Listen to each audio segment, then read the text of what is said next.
Hello, ladies and gentlemen. I am the Omni viewer, and hot on the heels of South Korea's yongary comes North Korea's, or is it North Korea's, Pulgasari, or should I say Pulgazary? I have noticed a few people questioning this because if you're familiar with the channel, I've talked about the Pulgasari movie before, and it's kinda known among kaiju fans as North Korea's Godzilla. But you can already tell at a glance, this isn't quite Pulgasari. In fact, the name on the box is Pulgazary. So, what's going on here? Well, just in case you missed it, basically Titanic Creations has been getting the license to a bunch of different kaiju recently, and after getting yongary, they thought they might go ahead with Pulgasari as well, but things are a little complicated. You see, based on the interview that I did with Mac McClintock back last year, he said the subject came up, and he said that technically America doesn't recognize copyright and trademark when it comes to North Korean properties. That's what he told me, and, he's been looking into this stuff, so I figure he would know. That doesn't necessarily mean North Korea agrees, mind you. And when it came time to do Pulgasari, they initially, I guess, planned to do the figure outright, but over time decided they didn't necessarily want to take too big of a chance. I mean, how embarrassing would it be if World War III began because of a kaiju action figure? So they made a few tweaks to the design, switched out a few letters in the name, and Pulgasari became Pulgazary. And this is the result, which has just arrived. So, how does it do as a figure? Let's find out. Okay, obviously gotta begin with the figure itself. Overall design, like I said, it's a tweak, a somewhat different version of the original Pulgasari design, but otherwise is kind of original. And from pretty much every angle, it looks pretty good. Partly based on the fact that it's original to a certain extent. They're able to do a bit more in terms of detail with stuff like muscle tone and whatnot. The only place where the patterns are broken up are the bottoms of the feet, where the Dope Pope signature and the Titanic Creations logo are, but you stand in most of the time, so what does it matter? The black and gold design is really good. Again, this is another way they changed the design because they apparently do have a variant that they're calling the movie color version, but this is a very rich gold against a very rich charcoal grayish black color, as opposed to the paler gold of the movie design one. And it looks pretty good, but of course it's also a super articulated figure. One thing I can tell you right off the bat is the joints feel fairly solid. One thing I was a little nervous about with yongary is that some of the joints felt a little loose compared to other articulated figures. You can see he still struggled keeping his mouth shut. So, Pulgazary, I can tell you right off the bat, he's movable, certainly, but the joints feel a little bit more solid. You can see how much I had to work at getting the knee bent. And they provide a pretty good range of movement. Tail is probably the most limited because you can only really spin it around. But it's short. You're only going to get so much out of it anyway. But, there's a lot you can do with them. The loosest joint seems like it's the head. You can see how easily I'm moving that around. Jaw is also kind of easy to move around like that. But overall, movement seems good. Now, this is also the first time that we've had switchable hands. It's not the first time we've had switchable body parts, mind you. Gorgo came with an alternate head that had glow-in-the-dark eyes, but this time they went with the hands. So these are the hands it ships with, which are, I don't necessarily want to say neutral, because these actually look more neutral. But let's see what happens if we try to switch one out. They're in there really good. You know what? I don't think I'm going to fight with it, because the hands are in there really good. But, you know, we got fists, we got slightly more closed hands. I'm sure they would completely change the whole dynamic if you did switch them out. I just don't want to mess with this thing too much right out of the box. I want to preserve these guys to a certain degree. But, you know, overall, I would say they did a very good job with the figure itself. Of course, Titanic Creations does more than just present you with figures. There are also accessories. So let's see what Pulgazary comes with.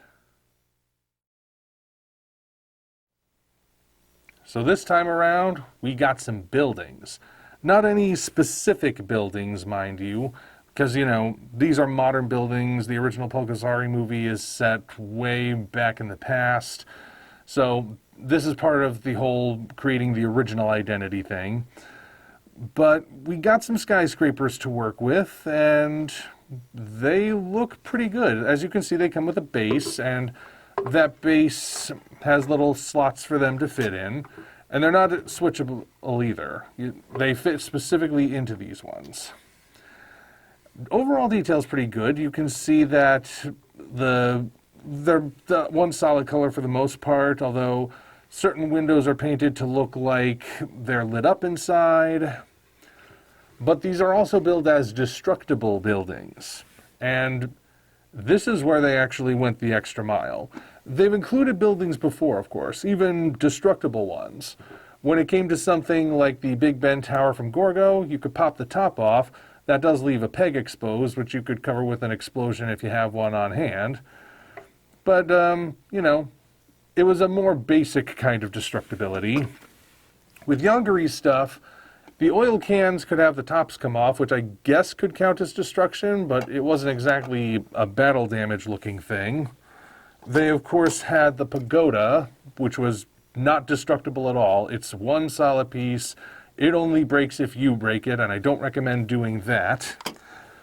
And there were the bridge sections. It was billed as a destructible bridge, but again, not exactly damaged. There's more to it than this, obviously, but you just sort of stack it and it comes apart.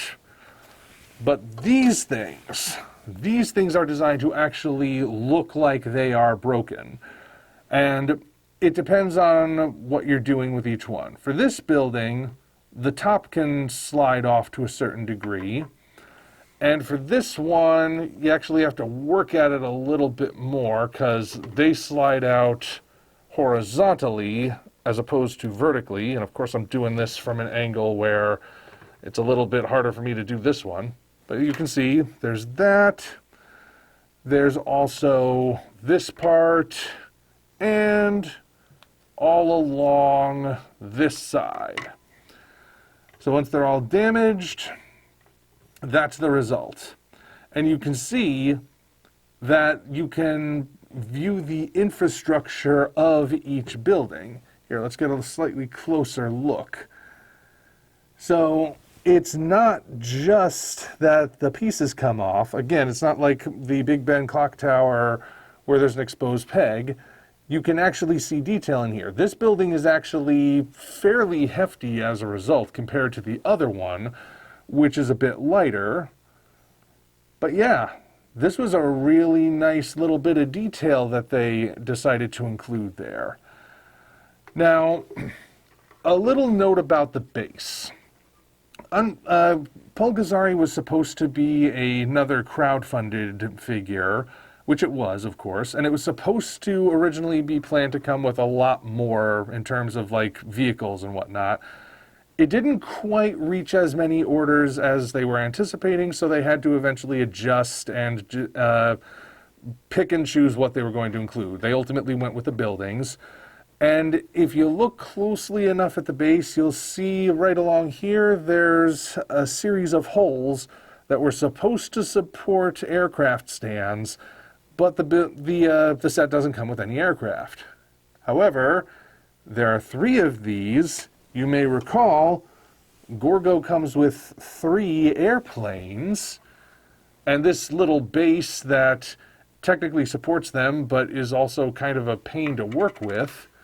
So, do they actually fit here?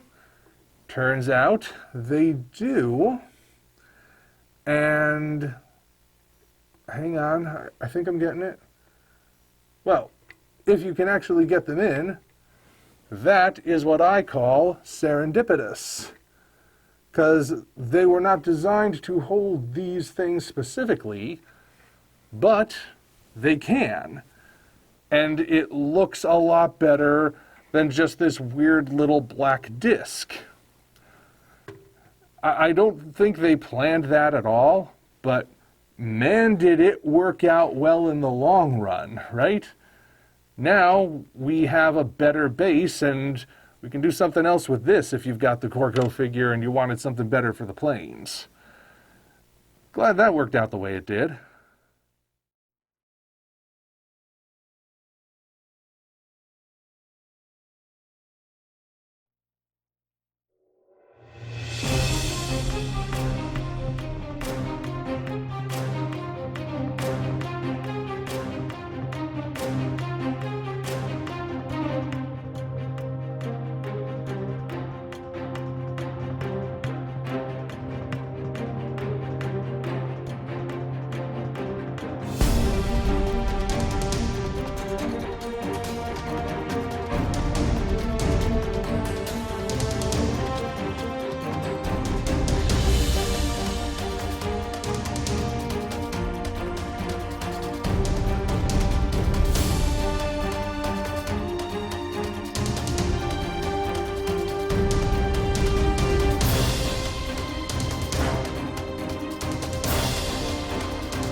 Then again, there are other things they came with.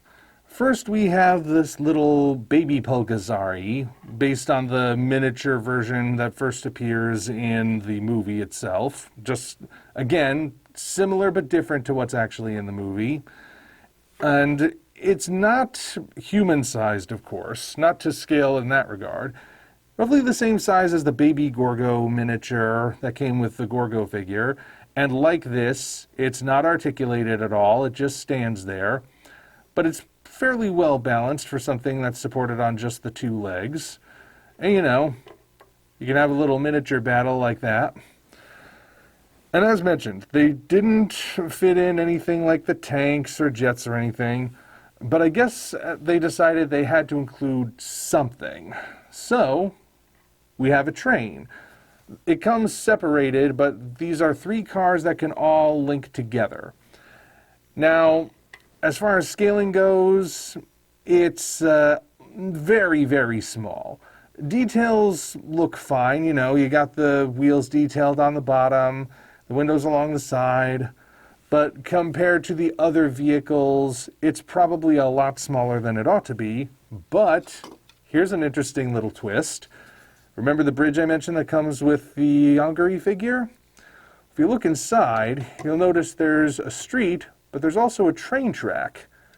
And the train actually is scaled to this. Now, unlike with the Gorgo plane supported by the base for the buildings, this, I feel, had to be intentional. They had to have thought ahead in that regard. So if you want to enhance the bridge a little bit with a train on it, that works. So, overall, I'm satisfied with how Pulgazary turned out. I'm not even that disappointed that it didn't reach every single possible goal that they were aiming for. I mean, I'm disappointed for them, obviously, but they still didn't skimp. They still found ways to deliver. And boy, did they deliver. The building detail is good, the figure detail is good. Overall, very solid. Titanic Creations continues to do well with these articulated figures, but next, they're not going to be working with a familiar design, at least not one from the movies. Next, they're planning to do an articulated figure of their original monster Titanicus. How will that fare?